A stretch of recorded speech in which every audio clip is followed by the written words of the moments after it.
한 주간의 교육의 뉴스를 정리해드리겠습니다. 뉴스 이슈 국민일보의 최기영 기자가 자리했습니다. 어서 오세요. 네, 안녕하세요. 국민일보 최기영입니다. 네, 자 오늘 전해주실 소식은요. 네, 오늘은 전단지 속에 있는 내용 하나를 소개하려고 합니다. 네. 지난달 말에요. 경기도 안양에 있는 한 아파트 단지에 조간신문과 함께 한 전단지가 끼워진 채 배달이 됐습니다. 네. 그 전단지의 제목부터 범상치 않은데 이렇습니다.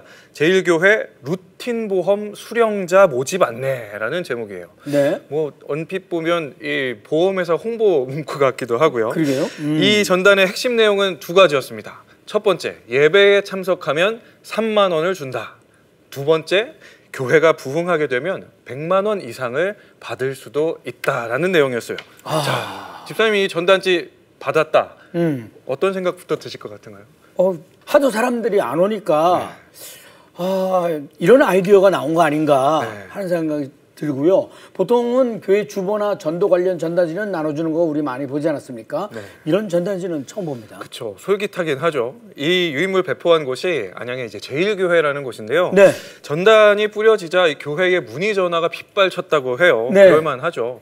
근데 이 교회에 오면 돈을 주겠다고 하니까 이게 무슨 또 꿍꿍이가 아닌가 이렇게 넘겨짚을 수밖에 없을 텐데 네. 이 교회가 벌이는 프로젝트 이해를 하려면 2015년 지금으로부터 9년 전으로 거슬러 올라가야 됩니다. 네. 그 당시에 이 수원 남부교회의 담임 목사였던 민병서 목사님이 배당금 교회라는 이 프로젝트를 벌였는데 네. 매주 이 성도들이 11조를 한 달에 한 번씩 내지 않습니까? 이 운영하던 11조를 모아서 매주 예배에 참석한 분들에게 10,000원씩 줬다 그래요.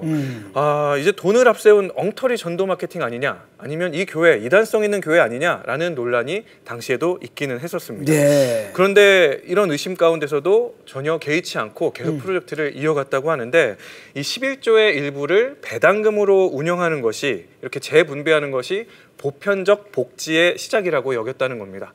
그리고 성도들끼리 물질을 이렇게 공유했던 초대교회의 정신을 구현하는 일이었다고 확신을 했다 그래요. 네네. 아무래도 교회들이 일반적으로 펼치고 있는 이런 사역이 아니다 보니까 오해도 이렇게 받을 것 같은데 실제로 이 교회가 이상한 교회거나 목사님이 신학적으로 이단성이 있는 건 아닌가?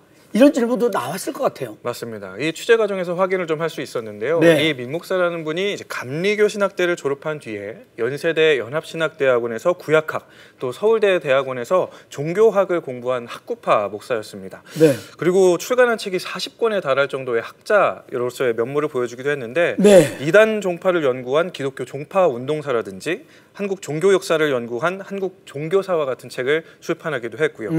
그간에 이제 한국교회 공동체가 당면했던 문제의 대안들을 찾아보는 과정에서 그 결과가 배당금 교회 프로젝트로 나타난 것이 아닌가 싶었습니다. 네네. 설명을 들어보니까 어느 정도 이해는 되기는 하지만 근데 처음에 10,000원을 지급하다가 지금 이제 30,000원을 주기도 하고 이제 변화점이 이제 보이는 거 아니겠습니까? 맞습니다. 운영 방식도 이렇게 조금 바뀌어가는 건가요? 어떤 건가요? 이 민 목사의 프로젝트가 이제 9년 전과 조금 달라진 지점들이 엿보이는데 먼저 말씀하신 것처럼 배당 지급액이 10,000원에서 30,000원으로 올랐던 부분은 물가가 많이 올랐다고 하고요. 그래서 이제 30,000원으로 좀 조정을 했다고 하고요.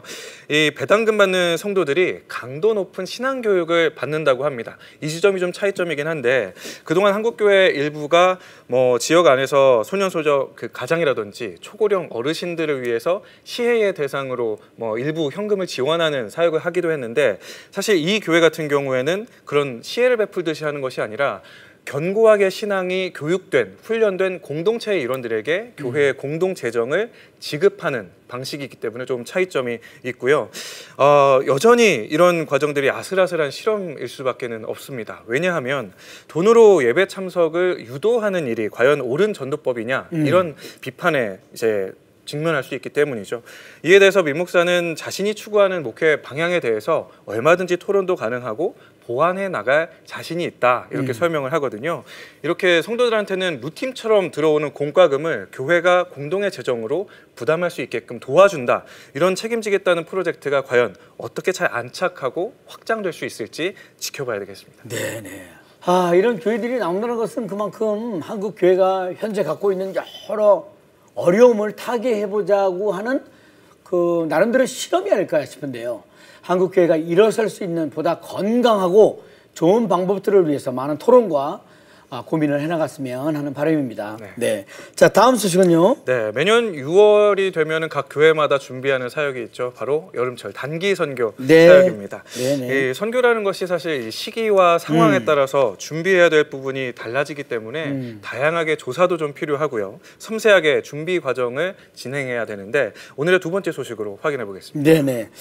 이번 여름이 한국 교회가 엔데믹 시대를 맞은 지난해에 이어서 두 번째 맞이하는 단기 선교일 텐데 아무래도 지난해보다는 더 많은 교회가 선교지 사역을 준비하고 있을 것 같은데요. 그렇습니까? 예, 지난해에는 이제 단기 선교가 재개된 첫 번째 이제 엔데믹 시대였기 때문에 그 직후에는 항공료도 굉장히 높게 치솟았고요. 고물가의 영향을 받아서 단기 선교 참여도가 자체적으로는 좀 낮았습니다. 근데 올해는 그동안 미뤄뒀던 이제 단기 선교 수요가 폭증을 하면서 각 교회마다 이 단기 선교를 준비하는 교회들이 굉장히 많아졌고요. 최근에 한류 열풍 속에서 한국인들을 대상으로 한 사건, 사고 소식도 굉장히 많이 늘어났거든요. 그렇기 때문에 이제 안전한 단기 선교를 준비하기 위해서 위기관리 교육의 필요성이 대두되고 있습니다. 네, 그렇군요. 네, 이제 한창 선교 준비에 나설 교회들이 많이 계실 텐데 어떤 점들을 준비하면 좋을까요? 네, 한국 세계선교협의회 KWMA가 최근에 기자간담회를 열고